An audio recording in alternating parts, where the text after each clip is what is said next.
সকলকে জয় গুরু ও প্রণাম।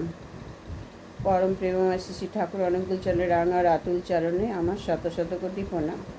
পরম আরাধ্যা পরম মায়ের শ্রীচরণে আমার শত শত কোটি প্রণাম। পরম পূজ্য পাদ ও শ্রী আচার্য দেব বর্তমান বাবাই দাদাকে আমার শত সহস্র কোটি প্রণাম। সকলকে জয় গুরু। একটা গানের লাইনের মধ্যে আমি এখানে বলছি, সময় থাকতে লহরে মন সদ্গুরুর শরণ, দীক্ষা ছাড়া এ দেহ তো অন্ধেরই জীবন। ঈশ্বরকে পেতে হলে প্রথমে দীক্ষা নিয়ে নিজেকে পরিশুদ্ধ করা প্রয়োজন। দীক্ষা বিনা জীবন অপূর্ণ। দীক্ষা ছাড়া বা দীক্ষা বিনা জীবনে ঈশ্বরের নিকট পৌঁছানো যাবে না। স্বর্গে যেতে হলে সিঁড়ি দরকার, ঈশ্বরকে পেতে হলে গুরু প্রয়োজন। এ কথা শ্রীকৃষ্ণ গীতায় বলে গেছেন।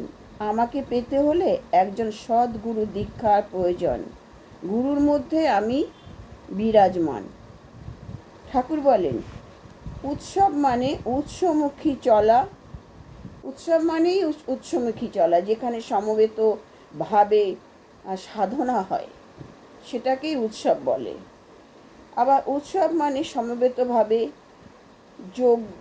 যোগ দেওয়া, উৎসবে যোগ দেওয়া, একে অপরের ভাব বিনিময় হয়।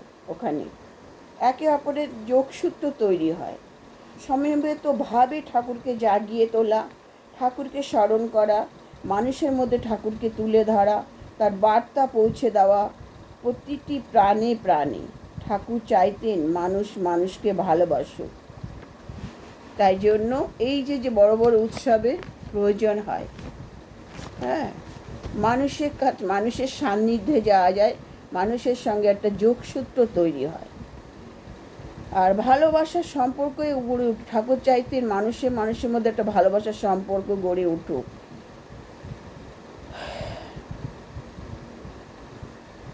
দোষ নয়, শুধু গুণটুকু দেখো। দোষ দেখতে গেলে তুমি কখনো কাউকে ভালোবাসতে পারবে না। কোনো নিন্দা নয়, সমালোচনা নয়, হিংসা নয়, পরশ্রী কাতরতা নয়, ভালোবাসা। এটাই চাইতেন তিনি। তাই তো তিনি একটা মানুষের বিনিময়ে একটা সাম্রাজ্য ত্যাগ করতে পারতেন। ঠাকুর বলেন, মানুষ আপন টাকা পর, যত পারিস মানুষ ধর। প্রতিটি মানুষকে ভালোবাসুক, এটাই আমার ইচ্ছা। প্রতিবেশীকে ভালোবাসুক, সন্তান পিতামাতাকে ভালোবাসুক, ভাই বোনকে ভালোবাসুক, স্বামী স্ত্রীকে ভালোবাসুক, মাতা তার সন্তানকে ভালোবাসুক। ঘৃণা নয়, শুধু ভালোবাসা। ভালোবাসায় পৃথিবী জয় করা যায়, ভালোবাসা ঈশ্বরকে লাভ করা যায়। শুধু চাই ভক্তি, বিশ্বাস আর নির্ভরতা। এগুলো ঠাকুরেরই কথা। ঠাকুর বলেন, অর্থ মান যশ এর আশায় আমাকে ঠাকুর সাজিয়ে বসো না। তোমার ঠাকুরত্ব না জাগলে কেউ তোমার ঠাকুরও নয়, কেন্দ্রও নয়। মনে রাখবে, ফাঁকি দিলেই পেতে হবে তা। কর্ম করো আর ধর্ম করো, কাজে ফাঁকি দিলে পড়ে যাবে ফাঁকে। ঠাকুর বলতেন, সর্বদা কাজ করো আর শরীরকে সুস্থ রাখো। ঠাকুর বলেন, দুষ্ট মনই রোগের আথাল। অলসতাই দুঃখকে ডেকে আনে।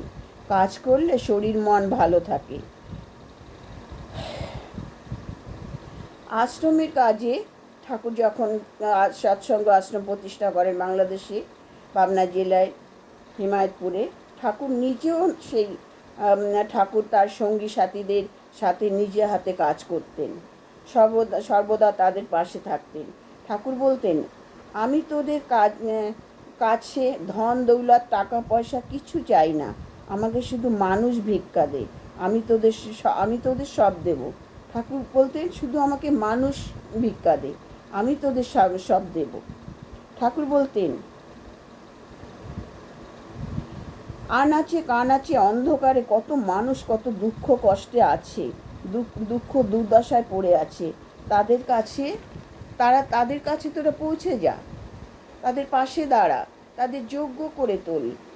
তোর জ্ঞান, তোর দক্ষতা, তোর ভালোবাসা দিয়ে গড়ে তোল তাদের মনকে, তাদের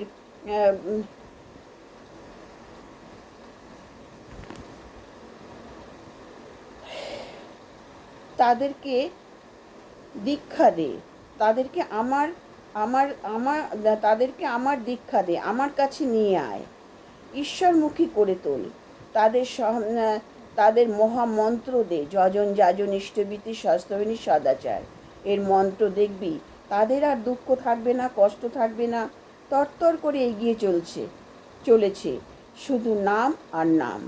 নামে সকল দুঃখ কষ্ট জ্বালা যন্ত্রণা দূর হয়ে যায়, রোগ শোক ব্যাধি জরা দূরে পালাবে তারা, নামে সব মুক্তি। ঠাকুর বলেন, উষায় নিশায় মন্ত্র সাধন, চলাফেরায় জপ, যথাসময় ইষ্ট নির্দেশ মূর্ত করে তপ। ঠাকুর বলেন, ধর্মকার ধর্মপথে চল। ধর্ম মানে ধারণ পালন বর্ধন, অস্তিত্বকে যা ধরে রাখে সংবর্ধনার সাথে, সেটাই ধর্ম। ধর্ম এসেছে ধী ধাতু থেকে, ধারণ পালন আর বর্ধন। ধর্ম কর, ধর্ম কর, ধর্ম মানে অন্যে বাঁচা নিজে থাকে ধর্ম বলে জানিস তাকে। ঠাকুর বলেন, শুধু নিজের কথা ভাবলে হয় না, তাকে স্বার্থপর বলে। নিঃস্বার্থ ভালোবাসা লাগে, স্বার্থ ছাড়া ভালোবাসা লাগে। কাউকে কিছু দিয়ে প্রত্যাশা না রাখা, তাকেই বলে নিষ্কাম। আর যে শুধু নিজের জন্য প্রার্থনা করে তাকে বলে সকাম প্রার্থনা।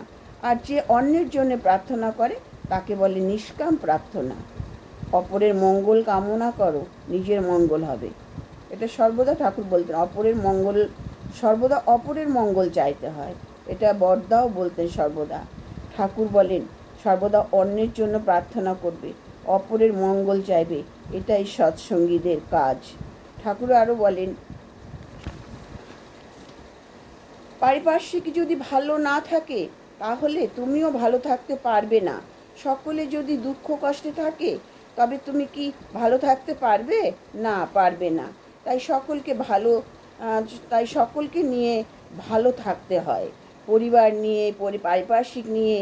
হ্যাঁ, এটা জানবে তুমি তোমার পরিবারের কর্তা, পরিবারের দায়িত্ব তোমার, বাবা মা ভাই বোন সন্তান সকলের দায়িত্ব তোমার। কিন্তু তোমার দায়িত্ব থেকে বঞ্চিত হও না, তাহলে অধর্ম হবে। হ্যাঁ, ভাই বোনের দায়িত্ব, স্ত্রীর দায়িত্ব, সন্তানের দায়িত্ব তোমাকেই নিতে হবে। সর্বোপরি ঈশ্বরকে নিয়ে চলা মানে ঠাকুরকে নিয়ে চলা। ঠাকুরকে সংসারে একজন ভাবতে হবে। পুত্রকন্যা ভাই বোন সকলকে মনে পড়লে যেন তার কথাটাও মনে পড়ে। দেখবে তোমার আর পিছন ফিরে তাকাতে হবে না। আর এটাই ধর্ম বলে জানবে। ধর্ম মানে বাঁচা বাড়া, অস্তিত্বকে বজায় রেখে সুন্দরভাবে বাঁচা বাড়া, এটাই ধর্ম। ভাবছ বসে চলবে কিসে, ভাববার তুমি কে? ভাববার যিনি, ভাবছেন তিনি, তুমি ভাবো তাকে। ঈশ্বর পরমেশ্বর, পরম পিতা, তিনি শুধু থাকা লাগে বিশ্বাস, ভক্তি আর নির্ভরতা। জয় গুরু। আমার আলোচনা ভালো লাগলে লাইক শেয়ার কমেন্ট করবেন, সাবস্ক্রাইব করবেন, মানুষকে জানতে সাহায্য করবেন। এগুলো সব ঠাকুরের কথা। আমি ঠাকুরের আলোচনা বই পড়ি।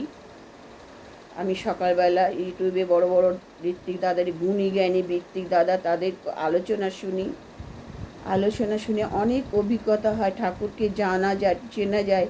ঠাকুর কে ছিলেন, কত বড় মাপের মানে মহাপুরুষ ছিলেন, এটা তাদের আলোচনায় জানতে পারা যায়।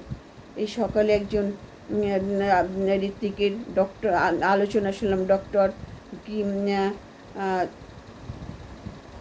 দেবদ্যুতি বন্দ্যোপাধ্যায়। হ্যাঁ, ডক্টর দেবদ্যুতি বন্দ্যোপাধ্যায় কি সুন্দর আলোচনা করছেন ঠাকুরকে নিয়ে।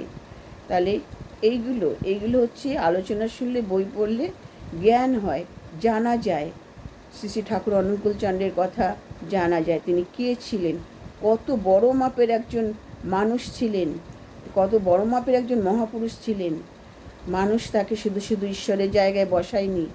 এই আলোচনা শুনলে তাদের যে ভালোবাসা ঠাকুরের প্রতি, অগাধ ভালোবাসা, প্রেম, বিশ্বাস, নির্ভরতা, এগুলো জানা যায়। এইভাবে আমি নিজে তাদের আলোচনা শুনে একটু নোট করে আমি সেটাকে নিয়ে আলোচনা করি। সকলের মঙ্গল প্রার্থনা করি। জয় গুরু।